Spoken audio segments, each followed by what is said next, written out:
Academy of Art University's K-Art News is next. Coming up, a change in the way we're informed about the status of terrorist alerts, and that is in the works. In light of terrorist attacks and the economy, we'll have the story of how it's affecting people this holiday season. If you are an online shopper on one of the biggest supermarkets, you may be getting some money back. And how the SPCA is helping pets find new homes for the holidays, and also helping pet owners who need a break. All that and more to come on Academy of Arts K-Art News.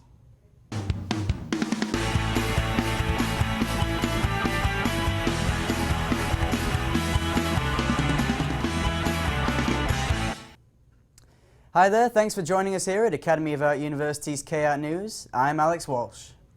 And I'm Din Jomo. We start with the news of a new terrorism alert system. Homeland Security says the new system will replace the color codes that were introduced after the September 11 attacks in 2001. That setup was phased out in 2011 and was replaced by a two-tier system that critics say no longer reflects today's security situations.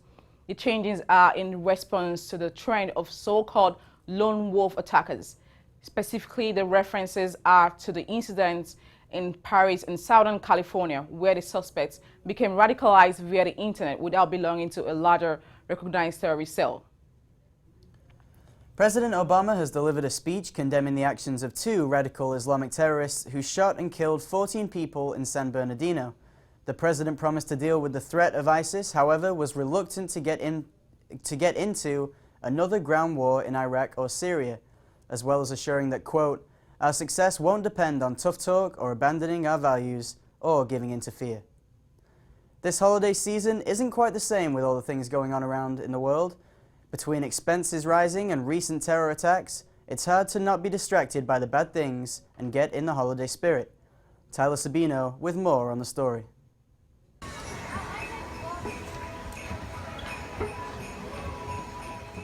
It's hard not to be happy when the holiday season is upon us. But with expenses rising in all cities and all these terroristic acts that have been occurring, it's not quite the same for everybody. California native Blake O'Donnell speaks on his thoughts.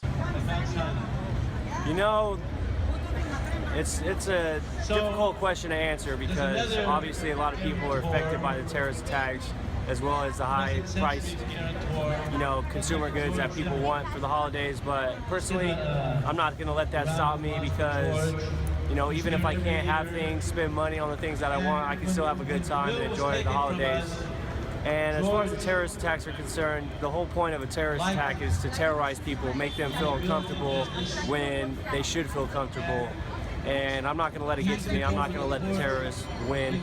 The shooting that happened was in San Bernardino. I'm from the Inland Empire. I live 10 miles from San Bernardino, so that affected a lot of people around me, and I'm not going to let that bring my holiday spirits down because then the terrorists are winning. So everyone, enjoy your holidays. That's all I can say.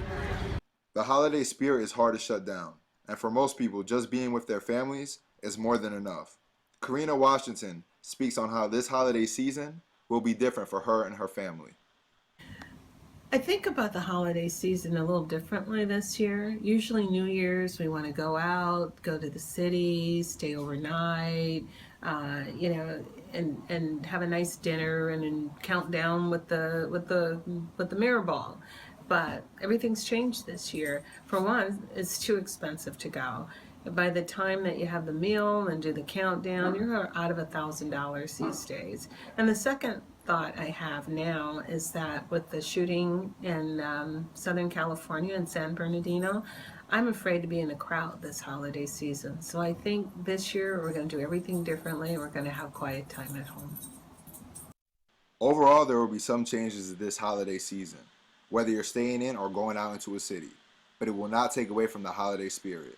I'm Tyler Sabino with Academy of Art University's K-Art News. Whatever your plans are this holiday season, it is most important to be safe and enjoy this wonderful part of the year. The latest holiday spending numbers have been rocketed. According to the National Retail Federation, 2015's holiday spending is on track to be the highest in Solvay's history. Wallet Hub estimated the biggest holiday spending budgets in the country city by city. Palo Alto takes first place with the biggest holiday spending budget in the country, coming to nearly $3,000 per person. That's followed by San Francisco and Sunnyvale. For some children, Christmas is associated with joy, but for the others, it is associated with struggle. To help them out, San Francisco's businessmen come together to help provide those kids with education and, more importantly, happiness. KAT News reporter Lada Kondrachna has more on the story. Located at Fort Mason every year for the whole December, this non-profit all-man organization called the Guardsmen makes time to sell the fresh pints for people, even though each member has a daily job that they must do the whole week. All the money that they receive goes to charity, allowing them to send over 2,500 kids to camps and provide them with high-quality education. The Guardsmen are known for selling their famous Christmas trees, but they are also receiving their money from these handmade ornaments that are created by San Francisco artists. One of the Guardsmen, whose name is Jordan Burbach, talked about what it's like for him to be part of such a group. I happen to work in finance within the city, down in the financial district. So being able to come here every single year, very, very different from my normal day-to-day job. Get to put it on this jumpsuit and kind of get a hold of chainsaws and forklifts and stuff like that. So my first year was last year. I started coming around, and that's not officially joining the group. And if you make a decision that that's something that you want to be a part of, really the requirement is filling out an application within the group, making sure you've done enough work to be able to be a part of it, and making a commitment in terms of the number of volunteer hours that you'll do throughout the course of the year. Once the Guardsman turns 40 years old, they are granted the title of a senior Guardsman, like John Porter, who has been a member for quite some time now. So I've been in the group, this is coming up on my 5th year. I just turned 40 this year, so I have one more sort of year of tree lot and fundraising requirements, and then I myself will go senior. Afterwards, it will be up to the member to decide how involved does he want to be with the organization. In San Francisco, I'm Lada Kondrachna for the Academy of Art University's KAT News.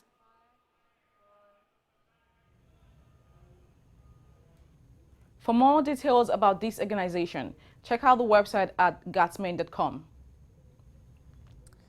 There are growing concerns over the use of drones after a close call with a highway patrol helicopter on the East Bay. The CHP said that the helicopter was flying at 700 to 800 feet when the pilot noticed the drone hovering around the same altitude and was forced to take evasive action. The incident took place as the helicopter helped search for a stolen car. The pilot of the drone was identified but has not been arrested while an investigation is underway. Chipotle is not the only food service dealing with issues. A San Francisco federal judge ordered Safeway to pay nearly $42 million back to certain online customers. As it turns out, Safeway's online shopping prices were raised by about 10%, but online customers who registered before November 2011 were never notified of the changes. The refunds are for these customers, but eligibility and application details have not been decided yet. While the limelight glorifies stick-thin models and celebrity weight loss, what effect does this have on our general public? I have more on the story about a young woman who looked anorexia in the face and beat it. In today's society, there is an obsession with body image. The tabloids often bully stars for either being too skinny or too fat. The pressure to be perfect often leads to very unhealthy and even deadly habits. Anorexia nervosa and bulimia nervosa, two very serious diseases that affect more than 30 million people in the United States. According to the National Association of Anorexia Nervosa and Associated Disorders, more than 4% of individuals with bulimia disorder will die. Even more shocking, anorexia has the highest fatality rate of any mental disease. Margaret Burton shares her incredible story of how she fought off anorexia. Started when I was 11 years old, and then behaviors followed by the age of 12. And then throughout middle school, I was in behaviors, and then high school was when it got really bad. One night, I was just so drained. I was so tired of the eating disorder. I can't remember specifically like what happened that day. I just remember it was nighttime. I was going to bed, and I was just crying because I was so exhausted. And I had a moment of realization that, like, if I didn't ask for help in that moment, then I wasn't going to ask for help for a really, really long time. And this was kind of how it was going to be. I was put in the medical hospital twice as a teenager, and then inpatient twice as a teenager. And then as an adult, I did a whole program, inpatient, partial, intensive outpatient. Today, a fully recovered Margaret Barnes works hands-on with Project HEAL, a non-profit organization that provides grant funding for people with eating disorders who cannot afford treatment. Even Uber has recently joined the fight against eating disorders and recently helped Project HEAL raise over $500,000 towards grants for those who cannot afford the treatment. In San Francisco, I'm Alex Walsh from Academy of Arts, KART News. Project HEAL has helped fund hundreds of success stories and continues to raise awareness on the fight against eating disorders. It can be scary getting into someone's car when you're unsure if it is your ride. Uber is doing a trial for a color-based ID service on only in Seattle. It is a color coding system being called Spots. The rider chooses a color from the app and the driver displays it in the windshield upon arrival. Uber hopes the new system will prevent any potential incidents. The phrase, use it or lose it, is true when it comes to the brain. With all the technology that we have, information is getting processed differently. Tiffany Russell explains. Smartphones are great when it comes to taking photos, finding directions, and getting instant information. But many of us have become so reliant on our smartphones, we use them to carry out a staggering 221 tasks every day. In an average week, TechMark discovered that users will pick up their phones more than 1,500 times in just 6 days. Many owners, including Stephen Holt, confesses that technology like this is affecting social activities. I'll be hanging out with people on the bus and then seeing other people who are supposed to be hanging out on the bus are on their phones. And it's a silent bus ride, and that's like probably the weirdest thing ever. So I think 100% has affected people's way of, being social. Now that over 90% of the population owns smartphones, it is our new way of communication in this day and age. From talking to someone across the globe or sending photos to your grandparents, it's all done with the swipe of your finger. Using the technology as a form of communication is very different for Michael and Jamal Fells, who are only one generation apart. For me, it's harder to communicate because everybody relies on their phone or text messaging and stuff that a little more difficult for me to use. I don't think it makes it any harder at all. I think it's, just as easy like in person or just like texting someone. While there are many pros to having a phone with instant access to any information around the world, Stanford University research shows that it negatively affects your brain. Nicholas Carr, the author of The Shallows, What the Internet is Doing to Our Brains, says that the internet and smartphones are full of information and that's why we use it. But our people skills and brain development is changing. As we train our brains to take in information very, very quickly, in a very interrupted, distracted way, little bits of it coming at us all the time, the way we experience it online, that strengthens those parts of our brain that are good at multitasking and good at shifting our focus very, very quickly. On the other hand, we're not exercising those parts of our brain. Carr says that turning off your phones and computers for even an hour of your day can really be a big benefit. In San Francisco, I'm Tiffany Russell for Academy of Art University's KART News. So turn off your devices and live in the moment. The fresh air and unplugging from the media will give your head some clarity. Former President Jimmy Carter is now cancer-free. It was just this past August 12th when he announced that he has cancer after doctors removed a portion of his liver and found 4 small tumors within his brain. A recent brain scan results showed no signs of cancer. President Carter says he will still continue to receive doses of a recently approved autoimmune drug to help his body destroy cancer cells. Governing is no easy task, no matter if you are the president of the United States or the mayor of a city. Jasmine Griffin joins us now with a special interview with the former mayor of an East Bay city. Thank you, guys. I am here with Dean Orr, the former mayor of Orinda. Hello, Dean. Hi there. What were some of the difficulties that you had to face as the mayor of Orinda?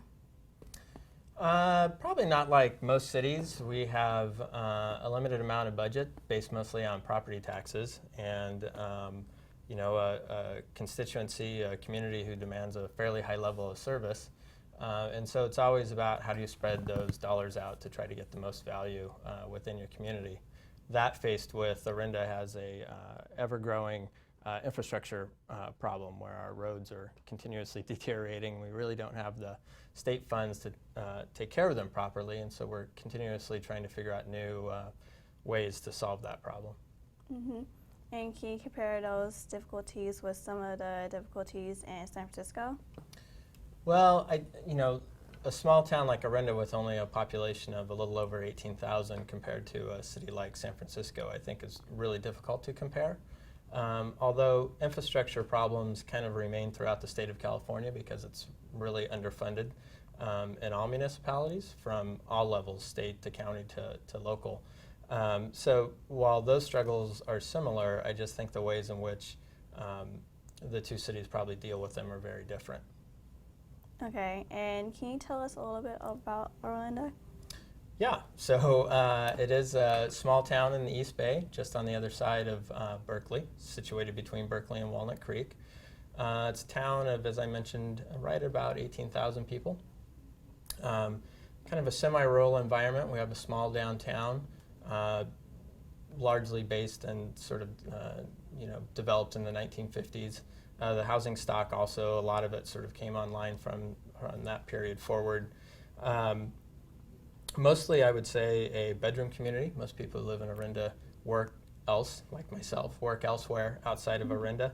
But it's a community that definitely prides itself on civic engagement, volunteerism, and of course our schools.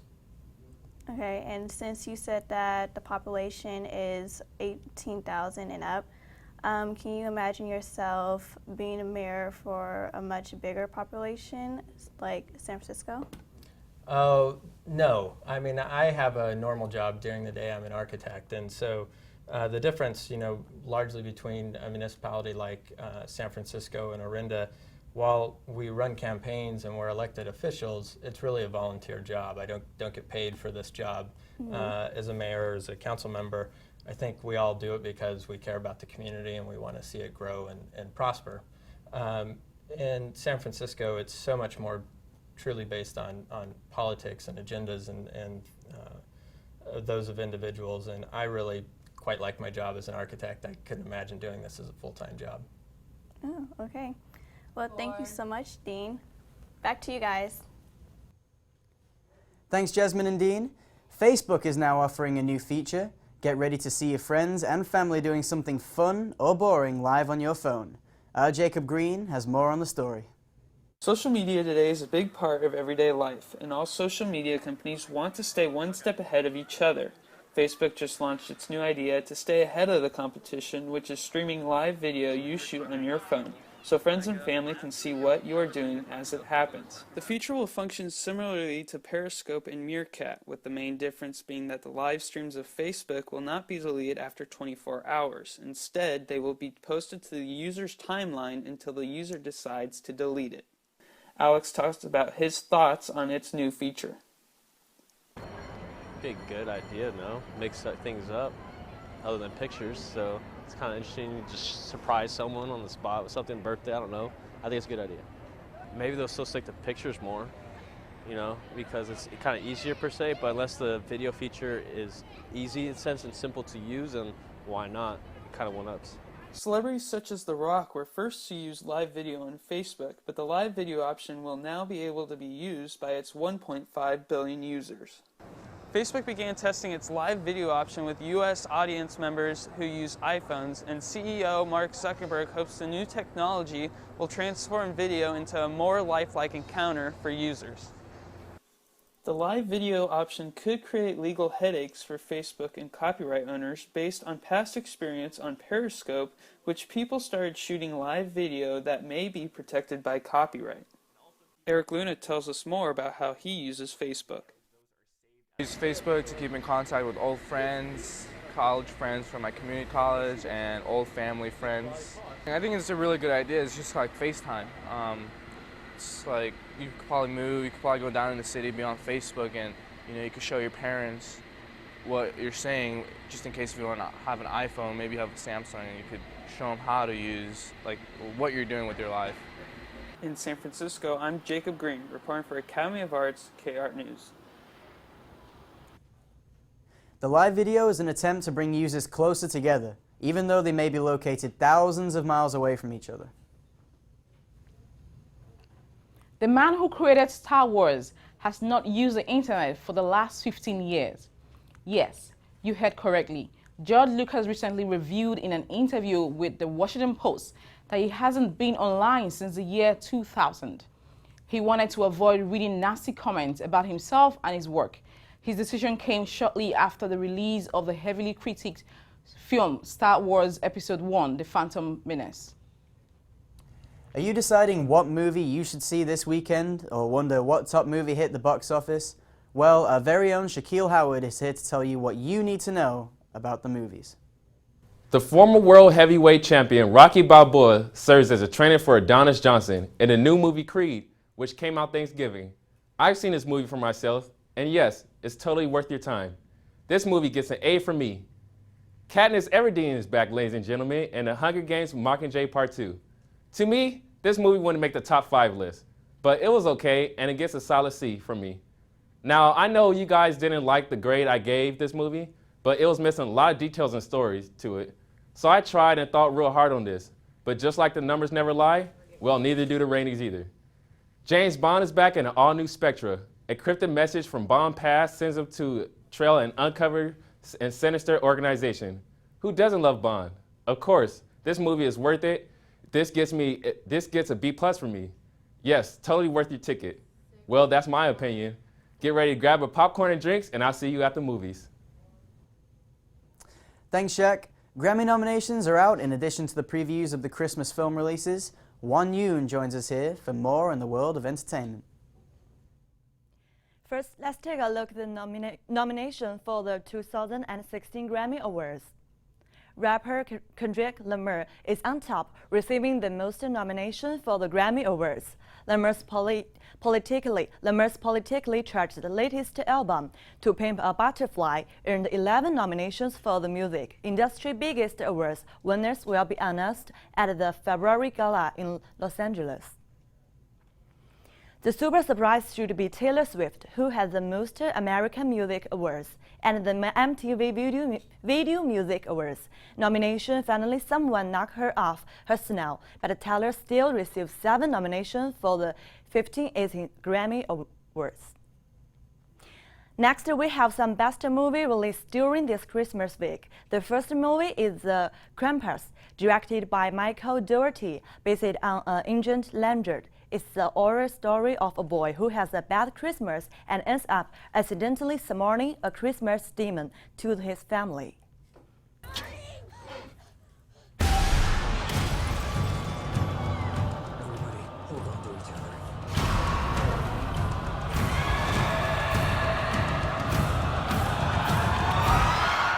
He is the shadow of St. Nicholas. That's not one you are going to want to miss. Also opening Alvin and the Chipmunks, The Road Trip. This time, the Chipmunks come to believe Dave is planning to propose to his new girlfriend in Miami and gets rid of them afterwards. In an attempt to stop him, they go on 3 days road trip.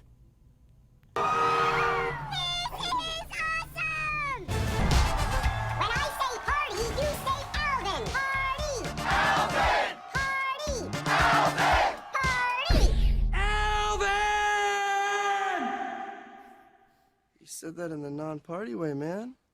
Whoa, buzzkill.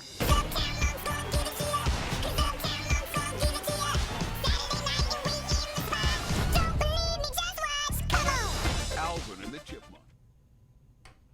From chipmunks to pets, the holiday events of the SPCA help a lot of animals. Let me show you all the service the organization offers to help pets and people this time of year.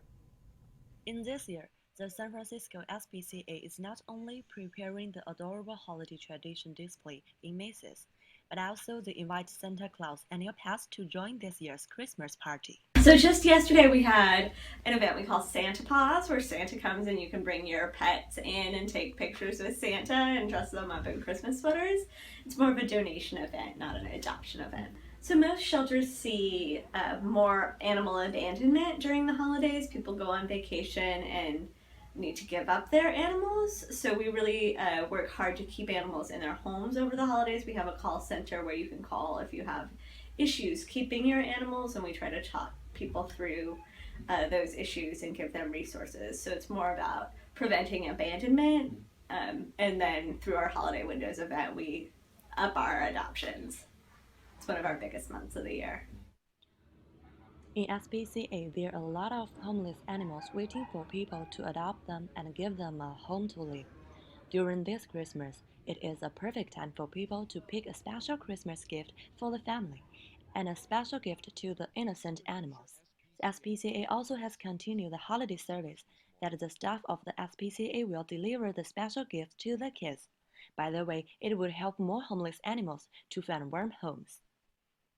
Hi, we have a special delivery for Luke, Paige, and Jordan. Yay! Is that you guys? Yes! I was very excited because I really wanted a new cat. Over the past 10 years, the traditional holiday events have helped the San Francisco SPCA raise over $500,000 and find homes for over 2,500 animals. Also, you can visit the SPCA website to get more information. In San Francisco, I am Vanny, Academy of Art KART News. That's it for this edition of Entertainment. Join us tomorrow for more. And finally tonight, thanks to platforms like Etsy and Instagram, it's never been easier to make it as a freelance artist. KART's reporter James O'Malley profiles a local artist doing just that. Pamela Barron is a professional illustrator who lives and works in a sunny apartment in uptown Oakland. A graduate of the Rhode Island School of Design, she's made a name for herself in the regional art scene with her intricate and whimsical creations. Recently, I caught up with her at her studio and asked how she got her start and what originally attracted her to using watercolors. When I was at the Rhode Island School of Design, I was lucky enough to get into their study abroad program, and I lived in Rome for about 3 months. And I walked into their art supply store there, and in my very butchered, broken Italian, asked the man what his favorite type of art supply was in his whole store. He gave me some watercolor. It was like a pan of watercolor, and I was kind of hooked ever since that. The most popular pieces of Pamela's work feature the famous old Victorian homes of the Bay Area, much like the ones here just behind me. I asked her what first attracted her to painting these homes, and why she thinks they resonate so well with so many people. One of my first jobs when I moved back to California was I was in the Castro, and I was walking 2 dogs, and I walked them 3 times a day. And it was great because I got to see so much of the city, and it was very inspirational. So I started documenting with my phone all the houses that were around me, because I started painting them, and that was kind of the birth of my house series. In the last few years, Pamela has been able to transition to making her living as a full-time illustrator by selling prints at various galleries and fairs around the Bay Area. But her art has given her much more than just a profession. It's also provided her pride and purpose. I think one of my favorite things, thanks to Instagram, is when people come up to me at craft fairs and they're fans. They're like Instagram fans, and then I get to meet them in real life, to know that your work is in their house and that they appreciate it and that it resonates with them. That's the best. In Oakland, I'm James O'Malley for the Academy of Art University's KART News. 5, 4. Well, that's it for this edition of Academy of Art University's KART News. On behalf of everyone here, thanks for joining us. I'm Din Jemo. And I'm Alex Walsh. See you back here tomorrow. Have a great evening.